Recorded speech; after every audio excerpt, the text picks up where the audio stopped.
Hey fellas, how you doing? It's Kirk Herbstreit from ESPN's College Game Day. Just wanted to take a second to just kind of give you an outside perspective of this new rule. And I know it's crazy, and I'm not saying we all agree with it, but it's reality in today's game of college football. This rule really started in the NFL, and Roger Goodell, the commissioner, has made it very clear that they're not going to put up with it in the NFL, and it's filtered down now into the college game. For the last 2 or 3 years, these kind of hits will give you a 15-yard penalty. This year, you're talking about getting kicked out of the football game.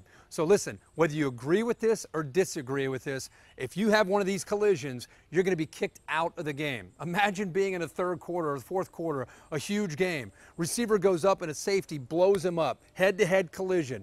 Not only is it a penalty, you're kicked out of the game and you can't help your team try to win a football game. It's that big a deal. They're taking it very seriously. So it's no longer, I can't believe this rule. I don't agree with this rule. It's no longer that and take a 15-yard penalty. Now it's an ejection. So listen, adjust, do whatever you have to do, but make sure you listen to this presentation and take it very seriously.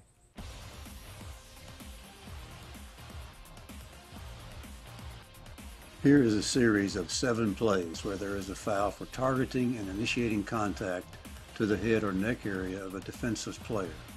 In every play, we can see one or more elements of targeting, which means not trying to make a good football play, but apparently trying to inflict injury.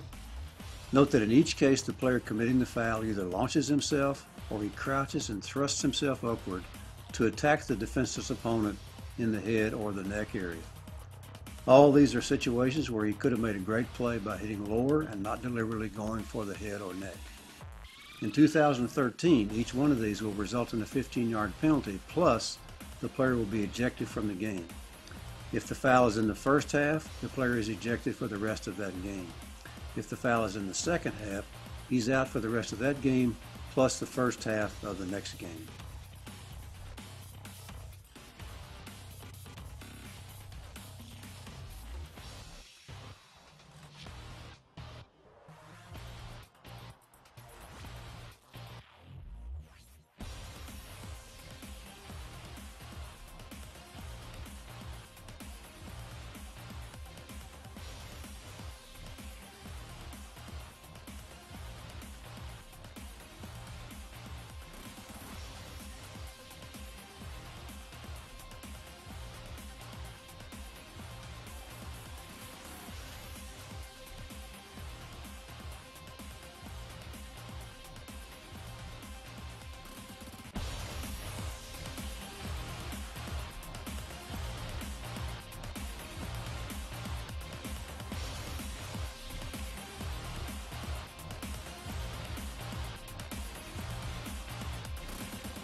Play number 8 is a foul for targeting and initiating contact with the crown of the helmet. Note that the player dips his head and drives his headgear into the upper chest area. This play is dangerous for the tackler, who runs the risk of his head being shoved down between his shoulders. The penalty for this foul is the same as in the other plays you have just seen.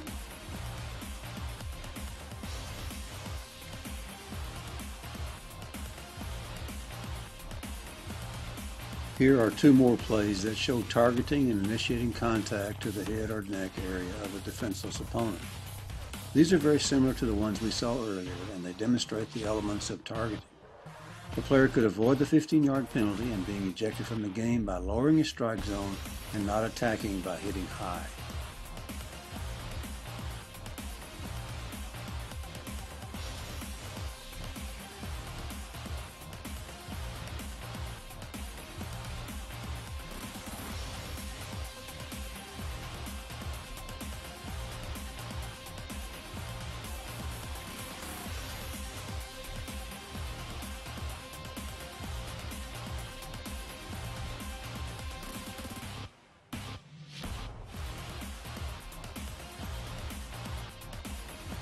The next 2 plays show fouls for targeting and initiating contact to the head or neck area of an opponent where the action is a blindside block.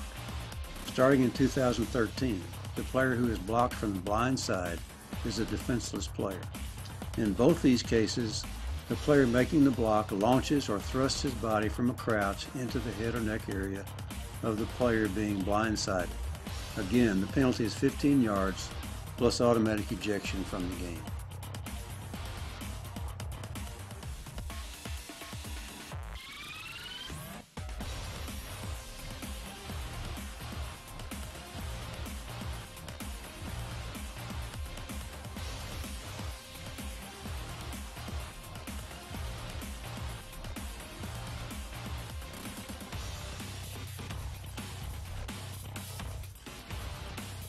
These last two plays illustrate how it is possible to legally hit a defenseless opponent. In each case, the hit is legal. The player does not lead with the crown of his helmet, and he does not attack high. He turns his head to the side, he leads with his shoulder, and he strikes his opponent at the midsection or chest area. These are good examples of plays that are good, tough football, but they're perfectly legal.